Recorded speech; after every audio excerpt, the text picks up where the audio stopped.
Welcome to the channel Eduzone learning solution.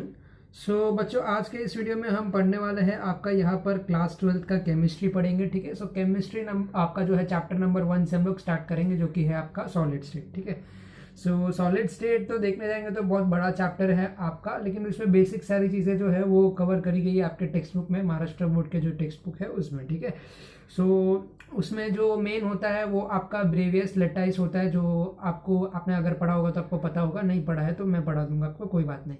जो Bravais lattice होते हैं वो जो मेन है उसी में पूरा आपको जो है, और टाइप्स ऑफ सॉलिड वगैरह है वो सारी चीज़ें आपको पढ़नी होती है, लेकिन आपके टेक्स्ट बुक में पूरा बेसिक से दिया हुआ है।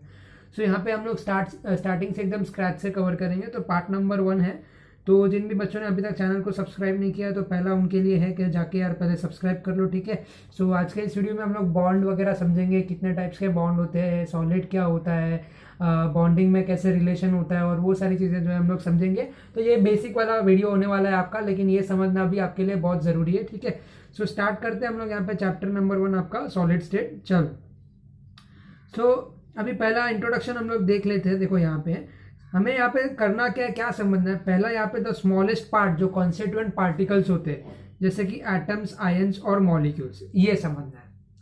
तो कोई भी पार्टिकल हो वो कोई 3 फॉर्म के अंदर हो सकता है। लाइक अगर कोई पार्टिकल है तो वो एटम भी हो सकता है, ठीक है, आपका जो है आयंस भी हो सकता है और मॉलिक्यूल्स भी हो सकता है। अभी यहाँ पे अगर मैं बात करूँ कि मान लीजिए अगर मैं बात करता हूँ यहाँ पे एटम्स की, ओके, सो एटम्स यहाँ पे क्या होता है आपका, एटम्स यानी आपका कोई एक कॉन्स्टिट्यूएंट पार्टिकल होगा। ठीक है, और जैसे कोई भी एक सिंगल एटम आप बोल सकते हो, कोई भी सिंगल एटम, जितने आपके 118 एलिमेंट्स है आपके पीरियोडिक टेबल में, तो कोई भी एक रैंडमली आप किसी को भी एक एटम को जो है वहां पे सिलेक्ट कर सकते हो। वो जो एक एलिमेंट है वही आपका जो है वो एटम है यहाँ पर, बराबर। सो कोई भी एक वो कॉन्स्टिट्यूएंट पार्टिकल हो सकता है। देखो पार्टिकल्स जितने भी है वो इन फॉर्म ऑफ एटम्स होंगे, आयंस होंगे, या तो फिर मॉलिक्यूल होंगे। अभी मॉलिक्यूल क्या होता है, ये मॉलिक्यूल जो आपका होता है यहाँ पर, ये जो है कॉम्बिनेशन ऑफ एटम्स बोल सकते हो। 2 और मोर कॉम्बिनेशंस ऑफ जो एटम्स है वो जो है कंबाइन करके एक मॉलिक्यूल बनता है वहां पर। जैसे हमारा H2 हो गया, H2O हुआ, या फिर ऐसे अलग अलग बहुत सारे हो गया, मतलब कैल्शियम कार्बोनेट हो गए, या XYZ अनगिनत नाम है ऐसा अगर मैं लेने जाऊँ तो। जो केमिकल जो कितने कंपोनेंट्स होते हैं, जो मोर देन 1 के जो है कंबाइंड फॉर्म होते हैं, उसको हम लोग मॉलिक्यूल बोलते हैं यहाँ पर। आयंस होता है आपका, ये होता है पॉजिटिवली चार्ज पार्टिकल होता है, या तो फिर आपका निगेटिवली चार्ज पार्टिकल होता है। अभी आयन आपका या तो एटम के फॉर्म में भी हो सकता है, या तो आयन आपका जो है वो मॉलिक्यूल के फॉर्म में भी हो सकता है, लेकिन उसमें जो है नेगेटिव या पॉजिटिव चार्ज पार्टिकल को होना बहुत जरूरी है, तभी वो क्या कहलाएगा, तभी वो आयन कहलाएगा। चलो ठीक है, सो ये आपका 3 पार्ट था जो इंट्रोडक्शन में है, जो कि आपको समझना चाहिए। All such smallest constituent particle of solid will be referred to as particles in this chapter. So अभी सॉलिड पे आते हैं हम लोग। सॉलिड क्या होता है, कितने टाइप का होता है, वो हम लोग समझेंगे इस वीडियो में। सो देखो सॉलिड यहाँ पे पहला हमारे पास है क्रिस्टलाइन सॉलिड। ठीक है, सो क्रिस्टलाइन सॉलिड क्या है, study of many crystalline solid indicates that they possess the following characteristics. यानी कि अगर हम सॉलिड की बात करें तो उसमें देखो कोई भी एक वेकेंट स्पेस नहीं होता, टाइटली पैक्ड होता है। ठीक है, तो जो जितना भी उसका एक एरिया है, कोई भी सॉलिड अगर आप अज्यूम कर सकते हो तो उसका जो एरिया है ना वो टाइटली पैक्ड होता है, कोई भी वेकेंट स्पेस नहीं होता, तो इसको हम लोग वहाँ पे क्रिस्टलाइन सॉलिड्स बोलेंगे। इसको मैं समझाता हूँ आगे, पहले पॉइंट नंबर 1 देखते हैं। There is a regularity and periodicity in the arrangement. Regularity यानी आप शेप जो भी देना चाहो वो शेप वो गेन कर लेगा प्रॉपरली, मतलब वो जो है ऐसे नहीं बोल सकते हम लोग कि अगर आप जो शेप में डाल रहे हो वो शेप में मेंटेन ही नहीं रह पाएगा। सो रेगुलरिटी वो चीज यहाँ पे दर्शाता है कि आपका जो शेप है यहाँ पे वो 100% वो मेंटेन करेगा। Periodicity in the arrangement of constituent particle in crystalline solid. The ordered arrangement of particle extend over a long range. Second point आपका बोलता है sharp melting point. Crystalline solid का जो है यहाँ पर नेचर वो होता है शार्प मेल्टिंग पॉइंट होता है।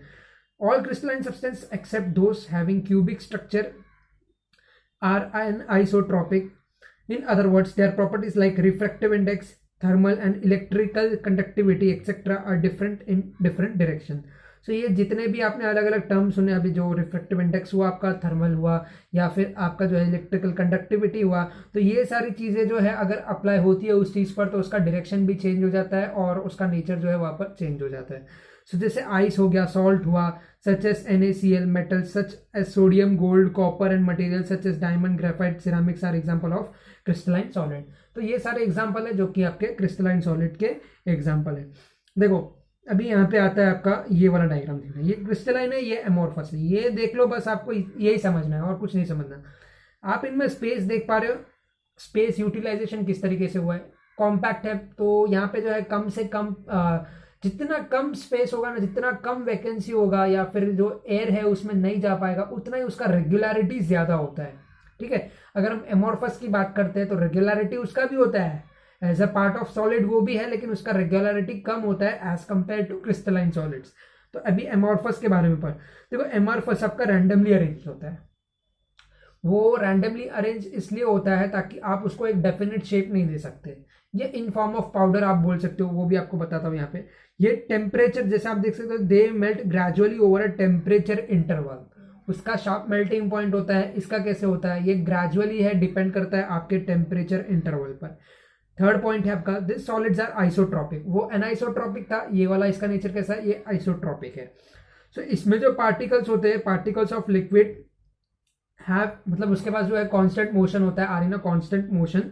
The stop action photograph of a liquid describe the amorphous state, in fact they are supercooled liquid, इनको सुपरकूल्ड लिक्विड भी कहा जाता है। सो ये आपका हुआ क्रिस्टलाइन और एमोर्फस के बारे में। अभी हम लोग आते हैं आइसोमॉर्फिज्म और पॉलीमॉर्फिज्म। सो ये कॉन्सेप्ट आपने सुन रखा होगा, जो आता है आपके केमिस्ट्री में भी या फिर क्लास 10 के साइंस में भी आपने जो है पढ़ा होगा। पॉलीमॉर्फिज्म आपका क्या होता है, आइसोमॉर्फिज्म आपका क्या होता है। सो देखो, सिमिलैरिटी और dissimilarity in crystal structure of different solid is described as isomorphism and polymorphism. अगर हमें जो हमारे पास जितने भी सॉलिड्स है, क्रिस्टलाइन हुए चाहे या फिर आप ये आपका एमोर्फस सॉलिड हुआ, सो अगर आपको उनमें डिफरेंस अगर देखना हो तो आप ये एक तरीका है जिससे आप जो है यहाँ पर फाइंड आउट कर सकते हो। सो देखो, आइसोमॉर्फिज्म एक टर्म है और पॉलीमॉर्फिज्म एक टर्म है, ये दोनों तरीके से आप डिस्टिंग्विश कर सकते हो। पहले इन दोनों को समझते हैं, ये दोनों है क्या आपका। सो जो आइसोमॉर्फिज्म है, टू और मोर substances having the same crystal structure, क्या है, कैसा स्ट्रक्चर है, क्रिस्टल स्ट्रक्चर एकदम सेम है, are said to be isomorphous, यानी इनका क्रिस्टल स्ट्रक्चर जो है वो यहाँ पर सेम होगा। In this substance the chemical composition has the same atomic ratio, यहाँ पर जो है आपका केमिकल कंपोजिशन होगा, उनके एटॉमिक रेशियो जो है वो सेम होंगे, और आपका जो है यहाँ पर जो क्रिस्टल का स्ट्रक्चर है वो आइसोमॉर्फस तभी कहलाया जाएगा जब भी उसका केमिकल कंपोजिशन जब सेम रहेगा उसके एटॉमिक रेशियो से। सो जैसे एग्जांपल ये NaF एंड MgO, इनका एटॉमिक का सेम आता है, एटॉमिक रेशियो जो होता है नैनो 3 है और कैल्शियम कार्बोनेट 3 है। So this are the isomorphous pairs, आप इनको बोल सकते हो, have the same ratios of 1:1, 1:1:3 respectively.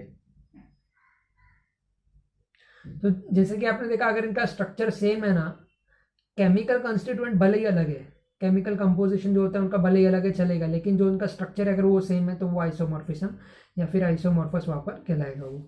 जैसा होता है हमारे पास पॉलीमॉर्फिज्म सेकंड वाला है। So a single substance that exist in 2 or more form. अब ये सब्सटेंस जो है, सिंगल सब्सटेंस जो है, अगर उसका एग्जिस्टेंस 2 या ज्यादा फॉर्म में है यहाँ पर, तो उसको हम लोग क्या बोलेंगे, यहाँ पे पॉलीमॉर्फस बोलेंगे। Polymorph of a substance are formed under different conditions. For example, calcite and aragonite are two form of calcium carbonate. So ये दो अलग अलग फॉर्म है कैल्शियम कार्बोनेट के। तो आप यहाँ पर देख रहे हो अलग अलग फॉर्म है, यहाँ पर जो आपके पास पार्टिकल है या जो आपके पास कंस्टिट्यूएंट है यहाँ पर, वो जो है उसके अलग अलग फॉर्म है, यानी कि 2 और मोर फॉर्म है। तो उसको हम लोग यहाँ पे पॉलीमॉर्फिज्म का मतलब ये होता है 2 या एक ही चीज का 2 या 2 से ज्यादा जो फॉर्म होता है उसको आप क्या बोल सकते हो, पॉलीमॉर्फिज्म यहाँ पे बोल सकते हो। ठीक है, so alpha quartz, beta quartz and cristobalite, ये सारे जो है 3 of several form of silica है। सो आपका जो है आपका कंपोनेंट जो है, आपका जो यहाँ पे एलिमेंट है सिलिका ही है, लेकिन उसके अलग अलग वेरियस फॉर्म है, तो वो यहाँ पर जो है आपका पॉलीमॉर्फिज्म है। So polymorphism occurring in element is called allotropy. तो अगर वो किसी एलिमेंट में अगर आपको दिखाई देता है तो आप उसको एक एलोट्रोपी बोल सकते हो। तो उस एलिमेंट को हम लोग क्या बोलेंगे, यहाँ पे एलोट्रोपी बोलेंगे। For example 3 polymorphic allotropic forms of carbon are diamond, graphite and fullerenes. तो ये बेस्ट एग्जांपल है, आपके पास कार्बन का होता है, ग्रेफाइट होता है, आपके पास डायमंड होता है और फ्यूलरेंस होता है। फ्यूलरेंस का स्ट्रक्चर आपको पता होगा, एकदम भयानक स्ट्रक्चर है। ठीक है, so okay, so classification of crystalline solid. अभी यहाँ पे क्लासिफिकेशन देखेंगे हम लोग, आयोनिक क्रिस्टल होता है आपके पास, यहाँ पर कोवेलेंट नेटवर्क क्रिस्टल होता है। सो आयोनिक अगर हम बात करते हैं ना, तो उसमें चार्ज आता ही है, जैसे मैंने आपको पहले ही बताया, जो आयोनिक होता है या तो फिर वो आपका पॉजिटिवली चार्ज होता है या नेगेटिवली चार्ज पार्टिकल होता है। तो यहाँ पे चार्ज का टर्म आपको जिक्र करना ही है, ठीक है। सो ये जो होता है पहला पॉइंट आपका चार्ज आयन होता है। दूसरा ये होता है कि आपका पार्टिकल जो है, आयोनिक क्रिस्टल जो है, उसमें इलेक्ट्रोस्टैटिक फोर्स ऑफ अट्रैक्शन आपको देखने को मिलेगा between two another type of charge particle, यानी पॉजिटिव और नेगेटिव में। सो इसमें पहला आपको क्या मिला, चार्ज पार्टिकल है। दूसरा आपने क्या देखा, इसमें इलेक्ट्रोस्टैटिक फोर्स भी आपको देखने को मिलेगा यहाँ पे। सो फोर्स ऑफ अट्रैक्शन कैसा होगा, यहाँ पे इलेक्ट्रोस्टैटिक फोर्स ऑफ अट्रैक्शन होगा, ठीक है। So ionic particles are hard and brittle. अभी यहाँ पे जो पार्टिकल्स होते हैं ये जो है नेचर में हार्ड होते हैं और ब्रिटल होते हैं, ठीक है। इनकी मेल्टिंग पॉइंट हाई होती है। ये सेम चीज जो है आपको वाइस वर्सा देखने को मिलेगा यहाँ पे। मतलब वाइस वर्सा एकदम कंप्लीटली अलग नहीं होगा कोवेलेंट बॉन्ड का, मैं वो भी दिखाता हूँ आपको। This are non conductor of electricity. आपके आयोनिक क्रिस्टल जो होते हैं वो नॉन कंडक्टर ऑफ जो है इलेक्ट्रिसिटी यहाँ पर होते हैं, ठीक है। फॉर एग्जाम्पल आपको दिया हुआ है यहाँ पे NaCl है, K2SO4 है, ठीक है, कैल्शियम फ्लोराइड है आपके पास जो है। तो ये KCl जितने भी आपके आयोनिक है क्रिस्टल है, आयोनिक क्रिस्टल है, ठीक है। अभी आता है कोवेलेंट नेटवर्क क्रिस्टल। सो देखो इसमें जो कॉन्स्टिट्यूएंट पार्टिकल होते हैं वो कंसिस्ट ऑफ किसके होते हैं, एटम्स के होते हैं। सेकंड पॉइंट क्या है, इसमें बॉन्ड कैसा बनाएगा, कोवेलेंट बॉन्ड बनाएगा, ठीक है। सो ये जो क्रिस्टल है यहाँ पर वो लिंक होगा विद कोवेलेंट बॉन्ड होगा। The result is a rigid 3 dimensional network. यहाँ पे रिजिड 3 डिमेंशनल नेटवर्क जो है आपका बनने वाला है यहाँ पे कोवेलेंट बॉन्ड में, जो कोवेलेंट आपके क्रिस्टल है, ठीक है। जो जिस किसी भी एटम का वो बना हुआ होगा यहाँ पर, समझ लो उसका जो है यहाँ पर कोवेलेंट बॉन्ड होगा। और दूसरा चीज जो है आपका ये रिजिड 3 डिमेंशनल नेटवर्क बनने वाला है। Entire crystal is a single molecule. Ion में अगर हम बात कर रहे हैं यहाँ पर, तो फिर वो कोई भी कॉम्बिनेशन ऑफ एटम्स भी आप बोल सकते हैं, लेकिन यहाँ पर आप देख रहे हो सिंगल एक मॉलिक्यूल का वो कंसिस्ट किया जाता है। As a result of rigid and strongly bonded structure, covalent network crystals are very hard. In fact, they are the hardest and most incompressible. So ये हार्डेस्ट भी होते हैं और इनकम्प्रेसिबल भी होते हैं यहाँ पर। इनका मेल्टिंग और बॉइलिंग पॉइंट जो है सबसे ज़्यादा होता है यहाँ पर, ठीक है। So the electron are localized in covalent bond and hence are not mobile. As a result covalent solids are poor conductor. जो कोवेलेंट सॉलिड होते हैं ये आपके यहाँ पर पुअर कंडक्टर होते हैं, वेरेस यहाँ पर जो है आपके आयोनिक क्रिस्टल थे वो नॉन कंडक्टर होते हैं, ठीक है। तो यहाँ पे एग्जांपल इन्होंने दिया, डायमंड का दिया है, बोरॉन नाइट्रेट का दिया है, कार्बोरैंडम का दिया है। ये सारी चीजें आपके क्या है, पुअर कंडक्टर है। चलो अभी हम लोग आते हैं, लास्ट हमारा बचा आयन देखा हमने, आयन देखा, एटम देखा, अभी क्या बचा आपके पास, मॉलिक्यूल बचा, ठीक है। सो मॉलिक्यूलर क्रिस्टल क्या होता है, जैसे CH4 हो गया, क्लोरीन का देखते हो यहाँ पे आपका क्लोरीन कैसा डाई एटॉमिक मॉलिक्यूल है ना, यहाँ पर डाई एटॉमिक एटम बोलेंगे, मॉलिक्यूल नहीं बोलेंगे, सॉरी। सो H2 है, कार्बन डाइऑक्साइड है, ऑक्सीजन है। On solidification give molecular crystal. Crystalline organic compound are also molecular solids. So पहला पॉइंट क्या है यहाँ पे, the constituent particles of molecular solids are consist of molecules. Second point क्या बोल रहा है यहाँ पे जो है इंटरमॉलिक्यूलर फोर्स ऑफ अट्रैक्शन है। अभी इंटरमॉलिक्यूलर फोर्स ऑफ अट्रैक्शन क्या होता है, जैसे अगर आप ये डायग्राम देख रहे हो, ये वाला जो डायग्राम है यहाँ पर, इसमें आप क्या देख रहे हो, ये कोवेलेंट बॉन्ड का डायग्राम है। जैसे आप हाइड्रोजन का देख रहे हो, जैसे मैंने आपको बताया H2 होता है, और ये हाइड्रोजन बॉन्ड किस तरीके से बना रहा है यहाँ पे आप देख सकते हो। तो hydrogen bond forms between hydrogen and a more electronegative atom और ग्रुप। सो जो आपका इलेक्ट्रोनेगेटिव आपका जो इलेक्ट्रोनेगेटिव ग्रुप है, जो सबसे ज़्यादा जो इलेक्ट्रोनेगेटिव एलिमेंट होता है, सो हाइड्रोजन जो है वो तुरंत ही उसके साथ वहाँ पर बॉन्ड बना देता है। अभी हाइड्रोजन के पास आपको पता है कि एक ही जो है यहाँ पर एटम होता है, ठीक है, यहाँ पे। सो मतलब उसके अंदर जो वैलेंस इलेक्ट्रॉन है वो एक ही होता है, बराबर। हीलियम का कैसे 2 होता है, तो उसका कंप्लीट ऑक्टेट पूरा है। सो हाइड्रोजन यहाँ पे हाईली जो है अनस्टेबल है।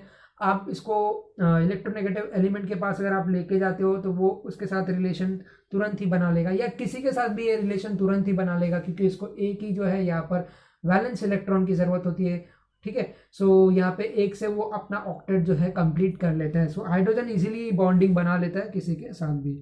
अभी हम लोग आते हैं weak dipole dipole attraction, intermolecular अभी आपको बताया मैंने, ठीक है। सो ये जो है मॉलिक्यूलर कैसा, मॉलिक्यूलर जो भी आपका होता है मॉलिक्यूलर क्रिस्टल, ये इंटरमोलिकुलर अट्रैक्शन यहाँ पर बनाता है। वीक डाइपोल डाइपोल इंट्रैक्शन क्या है, जैसे कि अभी आप देख रहे हो HCl H2SO2 विच पोजेस परमानेंट डाइपोल मूवमेंट, तो ये जो है वीक डाइपोल डाइपोल मूवमेंट के अंदर आते हैं, जहां पर जो आपको एलिमेंट देखने को मिला H2O है, H2O है और HCl है। वेरी वीक डिस्पर्शन, और लंडन फोर्सेस क्या होता है, यहाँ पे CH4 होता है, H2 होता है, यहाँ पे वीक डिस्पर्शन मिलेगा आपको।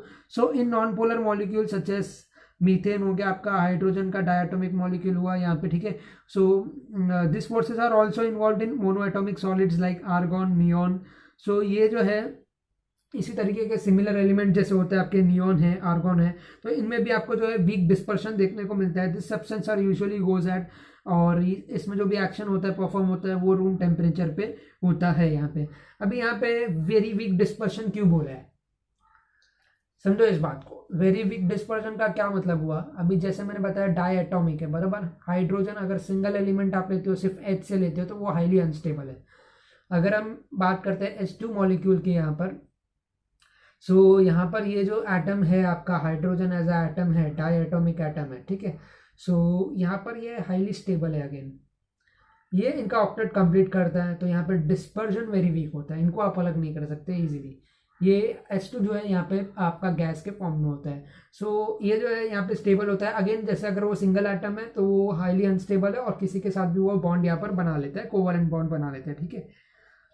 अभी ये हुआ हमारे पास इंटरमोलिक्यूलर, थर्ड पॉइंट है hydrogen bonds in solid such as H2O, ice, NH3, आपका HF है एंड सो फोर्थ है, ठीक है।